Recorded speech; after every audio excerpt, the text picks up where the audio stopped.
Hein? Je dis ça, tous les séries de dialogue, journalistes à Horizon FM. Monsieur le Premier, il y a eu d'autres drames qui sont passés en région forestière. Alors aujourd'hui, la justice a entamé une série d'arrestations. Qu'attendez-vous de la justice dans ce drame? Ma deuxième question, on a entendu lors de la rentrée parlementaire le président de l'Assemblée, honorable Kouri, dire que dans ces violences survenues actuellement avec Ebola, qu'il y a des mains noires, des mains invisibles constituées d'élites. Alors quel commentaire faites-vous de cela? Une dernière question qu'on a m'a suggérée, c'est à Womé actuellement, les militaires sont là, ce qui a fait fuir la population. Alors aujourd'hui, qu'est-ce que vous pensez aussi de ça, Monsieur le Président? Je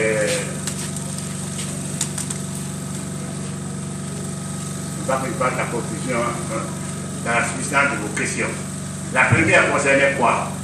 On va concerner justement la justice. Qu'est-ce que vous attendez de la justice? Ah oui, mais il faut que la justice fasse son œuvre, mais à tous les niveaux. Il y a des gens qui ont assassiné d'autres personnes, même si c'est des parents. On ne peut pas dire qu'il devrait y avoir la justice. Nous voulons un état de droit. Un état de droit, c'est celui dans lequel les institutions fonctionnent dès qu'un événement de cette sorte se produit. C'est vrai. Maintenant, quelle va être l'attitude du juge? Je pense que la meilleure justice sera de tenir compte des circonstances et de l'ambiance nationale pour juger les gens qui ont tué. Vous comprenez? Mais il faudrait que la justice aille jusqu'au bout. Parce qu'il y a des gens qui sont en train de prier. Moi-même, je ne sais pas si vous me suivez. Il y a des gens commis au maintien d'ordre, dont ce n'est pas la tâche, c'est-à-dire l'armée. Ce n'est pas à l'armée de maintenir l'ordre public. C'est le rôle de la police et de la gendarmerie. Mais les militaires qu'on a fait venir, c'est comme s'il y avait une guerre interne. Il n'y a pas de guerre interne. Donc ils n'ont pas été là-bas. Or, tous les jours, les informations que nous recevons montrent que beaucoup de paysans sont tués en silence là-bas, parce qu'ils sont dans la brousse, ils ont fui le village. Les militaires les recherchent, et quand on trouve un habitant, on tire dessus, d'après ce qu'on nous rapporte. On le tue.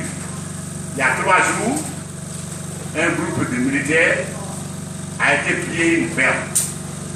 Puis au moment du partage, le gradé voulait prendre la grosse part. Le caporal ou le soldat a répondu: non, ici nous sommes tous des voleurs, il n'y a pas de grade. Hein? Il faut que chacun ait la même part. Le gradé a refusé, le militaire a pris son fusil, il a tiré sur le gradé. Il se passe beaucoup de choses à Womé. Ne voyez pas seulement que l'affaire de Ebola. Il y a une situation de non-droit aujourd'hui à Womé qui produit des conséquences dramatiques pour l'avenir de nos institutions. Les tueries sont nombreuses. C'est pourquoi je pense qu'il faut éviter d'aborder le problème de manière émotive. Il faudrait que la justice prenne son temps de faire une enquête exhaustive pour situer toutes les responsabilités et punir les coupables.